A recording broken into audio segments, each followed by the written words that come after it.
ये आकाशवाणी पटना है। अब आप रचना सहाय से प्रादेशिक समाचार सुनिए। पहले मुख्य समाचार। प्रदेश में कोरोना मरीजों के स्वस्थ होने की दर 74% हुई। अब तक 8,765 मरीजों को मिली अस्पताल से छुट्टी। केंद्र सरकार ने गरीब कल्याण रोजगार अभियान के तहत राज्यों से स्थानीय और प्रवासी मजदूरों को रोजगार उपलब्ध कराने को कहा। नेपाल के जलग्रहण क्षेत्रों में हो रही बारिश के कारण कमला बलान और बागमती सहित अन्य नदियों के जलस्तर में वृद्धि जारी। और राजधानी पटना सहित प्रदेश के अधिकांश भागों में अगले 24 घंटों के दौरान गरज के साथ बारिश की संभावना। आपदा प्रबंधन विभाग ने खराब मौसम के दौरान लोगों से घरों में रहने की अपील की। अब समाचार विस्तार से। राज्य में कोरोना मरीज तेजी से स्वस्थ हो रहे हैं। स्वास्थ्य विभाग की ओर से जारी आंकड़ों के अनुसार अब तक 8,765 मरीज इस महामारी से मुक्त हो चुके हैं। प्रदेश में मरीजों के स्वस्थ होने की दर लगभग 74% हो गई है। पिछले 24 घंटों के दौरान कोविड-19 के 404 नए मामले सामने आए हैं, जिसे मिलाकर प्रदेश में कोरोना के कुल मामलों की संख्या 11,864 हो गई है। वर्तमान में राज्य में सक्रिय मरीजों की संख्या 3,004 है। एनएमसीएच में आज 2 और मरीजों के मौत के बाद इस महामारी से मरने वालों की संख्या बढ़कर 90 हो गई है। इधर पटना के पीएमसीएच और आरएमआरआई में कुछ कर्मियों के संक्रमित होने से कोरोना नमूनों की जांच बाधित हो गई थी। दोनों संस्थानों में कल से कोरोना के नए नमूनों की विधिवत जांच शुरू हो जाएगी। जमुई जिले में पूर्व भाजपा जिला अध्यक्ष और 3 स्वास्थ्य कर्मियों सहित 1 दर्जन कोरोना संक्रमित मरीजों का पता चला है। सभी के संपर्क सूत्र का पता लगाया जा रहा है। पश्चिम चंपारण के रामनगर थाना में 3 दिनों के अंदर 6 कर्मचारियों के कोरोना संक्रमित पाए जाने के बाद थाना के मेन गेट को बंद कर दिया गया है। शेखपुरा जिले के अरियारी प्रखंड कार्यालय और यूको बैंक की शाखा के एक कर्मी में कोरोना संक्रमण की पुष्टि हुई है। जिला प्रशासन ने दोनों कार्यालयों को सैनिटाइज करने के लिए 3 दिनों तक बंद कर दिया है। स्वास्थ्य मंत्री मंगल पांडेय ने मुख्यमंत्री नीतीश कुमार, उप मुख्यमंत्री सुशील कुमार मोदी और विधानसभा अध्यक्ष विजय कुमार चौधरी की कोरोना जांच रिपोर्ट नेगेटिव आने पर प्रसन्नता व्यक्त की है। श्री पांडेय ने कहा कि विधान परिषद के कार्यकारी सभापति अवधेश नारायण सिंह के नजदीकी संपर्क में रहने वाले सभी लोगों की जांच प्रोटोकॉल के तहत की जा रही है। उन्होंने कहा कि राज्य में कोरोना संक्रमितों की संख्या बढ़ने के बावजूद स्वस्थ होने वालों की संख्या में तेजी से इजाफा हो रहा है और बिहार में अभी तक ये महामारी नियंत्रण में है। स्वास्थ्य मंत्री ने कहा कि जांच का दायरा बढ़ाया गया है और अब प्रतिदिन 7 से 9 हजार लोगों की जांच की जा रही है। स्वास्थ्य मंत्री ने प्रदेश के लोगों से एक बार फिर अपील की है कि वे मास्क लगाकर बाहर निकलें और 2 गज की दूरी का पालन करें। देश में अब तक 4,09,000 से अधिक कोविड रोगी उपचार के बाद स्वस्थ हो चुके हैं। स्वास्थ्य और परिवार कल्याण मंत्रालय के अनुसार पिछले 24 घंटे में इस महामारी से 14,856 रोगी ठीक हुए हैं। स्वस्थ होने की दर लगभग 60% से अधिक हो गई है। इधर पिछले 24 घंटे में कोरोना वायरस के 24,850 मामले की पुष्टि हुई है। अब देश में कोविड मरीजों की कुल संख्या 6,73,000 से अधिक हो गई है। 613 लोगों की मौत के साथ ही मृतकों की कुल संख्या 19,268 हो गई है। इस समय देश में 2,44,000 से अधिक मरीजों का इलाज चल रहा है। विश्व स्वास्थ्य संगठन ने कोरोना संक्रमण का फैलाव रोकने में भारत सरकार के कार्यों की सराहना की है। विश्व स्वास्थ्य संगठन के प्रमुख वैज्ञानिक डॉक्टर सौम्या स्वामीनाथन ने कहा कि पिछले कुछ महीनों में परीक्षण किट बनाने में आत्मनिर्भरता हासिल करना भारत के लिए बड़ी उपलब्धि है। उन्होंने कहा कि भारत सरकार ने शुरू से ही इस बीमारी की रोकथाम के लिए कई प्रभावी कदम उठाए हैं। डॉक्टर स्वामीनाथन ने कहा कि भारत को अब इस महामारी के डेटा प्रबंधन पर विशेष ध्यान देना चाहिए। भारत में स्वदेशी तकनीक से विकसित कोविड-19 के टीके इस महामारी के खिलाफ दुनिया भर में तैयार किए जा रहे टीकों की होड़ में शामिल हो गए हैं। विज्ञान और प्रौद्योगिकी मंत्री डॉक्टर हर्षवर्धन ने कहा कि भारत बायोटेक की ओर से निर्मित कोवैक्सीन और जायडस कैडिला के जाइकोव डी टीके से काफी उम्मीद की जा रही है। भारतीय औषध महानियंत्रक ने इन टीकों के लोगों पर परीक्षण की मंजूरी दे दी है। आईसीएमआर और भारत बायोटेक ने कोवैक्सीन नामक संभावित कोविड-19 वैक्सीन के विकास के लिए हाथ मिलाया है। यह भारत द्वारा विकसित किया जाने वाला पहला स्वदेशी टीका है वैक्सीन SARS-CoV-2 स्ट्रेन से लिया गया है, जिसे पुणे स्थित नेशनल इंस्टीट्यूट ऑफ वायरोलॉजी द्वारा अलग कर भारत बायोटेक को सौंपा गया है। जायडेस के टीके को प्री क्लिनिकल चरण पूरा करने के बाद कंपनी के अहमदाबाद स्थित वैक्सीन टेक्नोलॉजी सेंटर में विकसित किया गया है। आने वाले महीनों में इन संभावित टीकों की प्रभावशीलता की पहचान करने के लिए मानवों पर इसका परीक्षण किया जाएगा। भारत बायोटेक और जायडेस कैडिला ने इस लक्ष्य को पूरा करने के प्रयासों को गति दे दी है, लेकिन अंतिम परिणाम इस परियोजना में शामिल सभी क्लिनिकल साइटों के सहयोग पर निर्भर करेगा। इस बीच भारत WHO के सॉलिडेरिटी ट्रायल में भी हिस्सा ले रहा है। यह ट्रायल 4 उपचार विकल्पों की तुलना करने के लिए किया जाने वाला एक अंतर्राष्ट्रीय क्लिनिकल परीक्षण है।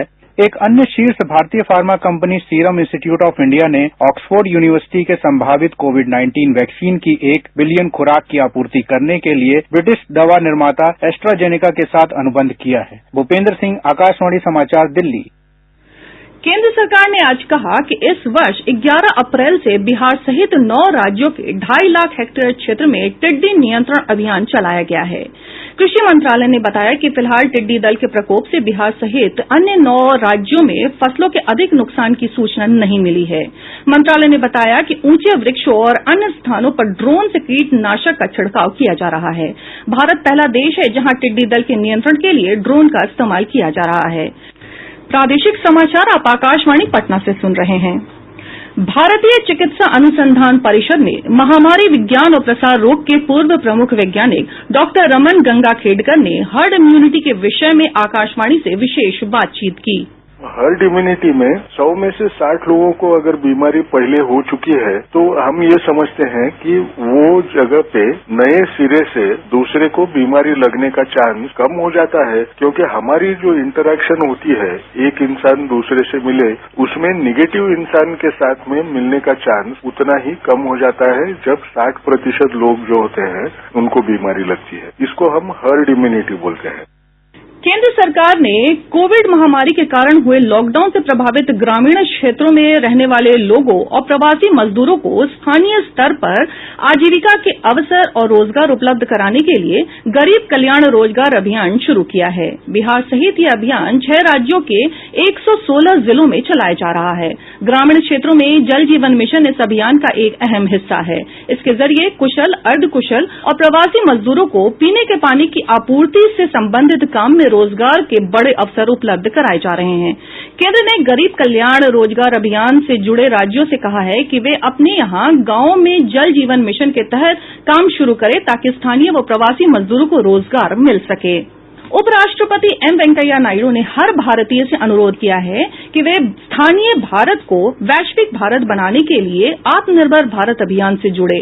आज नई दिल्ली में वीडियो कॉन्फ्रेंसिंग के माध्यम से एक मोबाइल ऐप की शुरुआत करते हुए श्री नायडू ने कहा कि आत्मनिर्भर भारत अभियान का उद्देश्य भारत की अर्थव्यवस्था को नई ऊंचाइयों तक पहुंचाना और उसे मजबूती प्रदान करना है। उपराष्ट्रपति ने कहा कि यह अभियान संतुलित ग्रामीण शहरी विकास को मजबूती देने के लिए अनुकूल वातावरण उपलब्ध कराने का एक ऐसा मंच है जिससे उद्यमशीलता और नवाचार को बढ़ावा मिलेगा। नेपाल के जलग्रहण क्षेत्र और राज्य के विभिन्न इलाकों में हो रही बारिश के कारण नदियों के जलस्तर फिर से बढ़ने का सिलसिला शुरू हो गया है।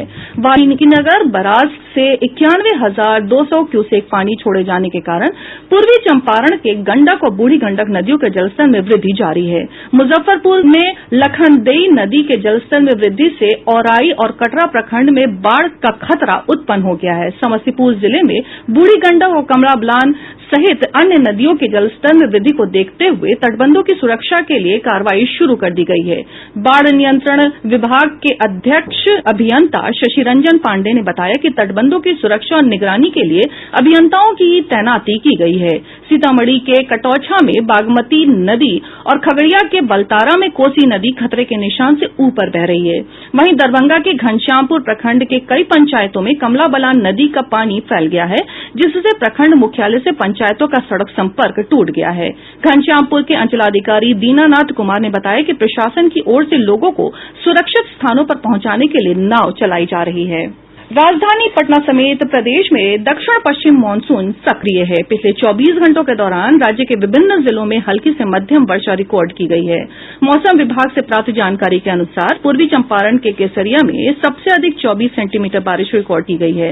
वहीं सारण के मरौड़ा में 9 सेंटीमीटर, जलालपुर और पताही में 8-8 सेंटीमीटर और पटना, कोइलवर, गोपालगंज, शिवहर, छपरा और रेवा घाट में 7-7 सेंटीमीटर बारिश रिकॉर्ड की गई। विभाग ने अगले 24 घंटों के दौरान राज्य के उत्तर पूर्वी और दक्षिण पश्चिमी इलाकों में भारी बारिश के साथ वज्रपात की आशंका जताई है। राज्य आपदा प्रबंधन विभाग ने लोगों से खराब मौसम के दौरान घरों में रहने की अपील की है। दरभंगा पुलिस लॉकडाउन के दौरान अपने बीमार पिता को साइकिल से गुरुग्राम से दरभंगा लाने वाली ज्योति की हत्या की झूठी खबर फैलाने वालों के खिलाफ सख्त कार्रवाई कर रही है। वरीय पुलिस अधीक्षक बाबूराम ने बताया कि इस संबंध में सोशल मीडिया पर झूठी और भ्रामक खबर पोस्ट करने वालों के खिलाफ प्राथमिकी दर्ज की जा रही है। उन्होंने बताया कि 3 लोगों को इस मामले में आरोपित बनाया गया है, जिसमें से एक की गिरफ्तारी हो चुकी है। दरभंगा के पुलिस अधीक्षक ने पतौर थाना प्रभारी को इस मामले में निलंबित कर दिया है। पूरे प्रदेश में गुरु पूर्णिमा श्रद्धा के वातावरण में मनाया गया। कोरोना संक्रमण के कारण इस वर्ष गुरु पूर्णिमा पर कोई बड़ा आयोजन नहीं किया गया। प्रधानमंत्री नरेंद्र मोदी ने गुरु पूर्णिमा के अवसर पर देशवासियों को बधाई दी है। श्री मोदी ने ट्विटर पर कहा कि आज गुरुजनों के प्रति सम्मान दिखाने का विशेष दिन है, जिन्होंने जीवन को सार्थक बनाया है। इस अवसर पर उन्होंने सभी गुरुजनों को नमन किया। कटिहार जिले के बलिया, बेलोल और फलका थाना क्षेत्र में अलग अलग स्थानों पर पानी में डूबने से एक बच्चे समेत 2 लोगों की मौत हो गई। वहीं अररिया जिले के आरएसओपी के रजोखर के पेमा घाट में नहाने के दौरान 3 बच्चियों की डूबने से मौत हो गई। कटिहार जिले के मनिहारी के दिलारपुर पंचायत के कृष्णनगर केवाला से गांधी टोला तक करीब 5.25 किलोमीटर तटबंध निर्माण का कार्य युद्ध स्तर पर किया जा रहा है। जिलाधिकारी कंवल तनुज ने बताया कि समय सीमा के भीतर कार्य पूरा करने के प्रयास किए जा रहे हैं। भागलपुर जिले के मधुसूदनपुर थाना क्षेत्र के नूरपुर गांव में पुलिस ने छापेमारी कर 9 बम और हथियार बरामद किया है। छापेमारी के दौरान अपराधी अंधेरे का लाभ उठाकर फरार हो गए। पश्चिम चंपारण के वाल्मीकि नगर जंगल से भटक कर आए एक तेंदुए को आज वन विभाग की टीम ने काबू में किया। अधिकारियों ने बताया कि तेंदुओं को फिर से जंगल में छोड़ दिया जाएगा।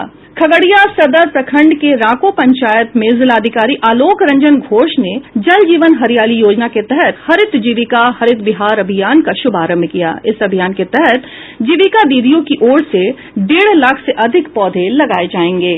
और अंत में मुख्य समाचार एक बार फिर। प्रदेश में कोरोना मरीजों के स्वस्थ होने की दर 74% हुई। अब तक 8,765 मरीजों को मिली अस्पताल से छुट्टी। केंद्र सरकार ने गरीब कल्याण रोजगार अभियान के तहत राज्यों से स्थानीय और प्रवासी मजदूरों को रोजगार उपलब्ध कराने को कहा। नेपाल के जलग्रहण क्षेत्रों में हो रही बारिश के कारण कमला बलान और बागमती सहित अन्य नदियों के जलस्तर में वृद्धि जारी। और राजधानी पटना सहित प्रदेश के अधिकांश भागों में अगले 24 घंटों के दौरान गरज के साथ बारिश की संभावना। आपदा प्रबंधन विभाग ने खराब मौसम के दौरान लोगों से घरों में रहने की अपील की। इसके साथ ही आकाशवाणी पटना से प्रसारित प्रादेशिक समाचार का ये अंक समाप्त हुआ। घर में रहिए, सुरक्षित रहिए और सुनते रहिए आकाशवाणी।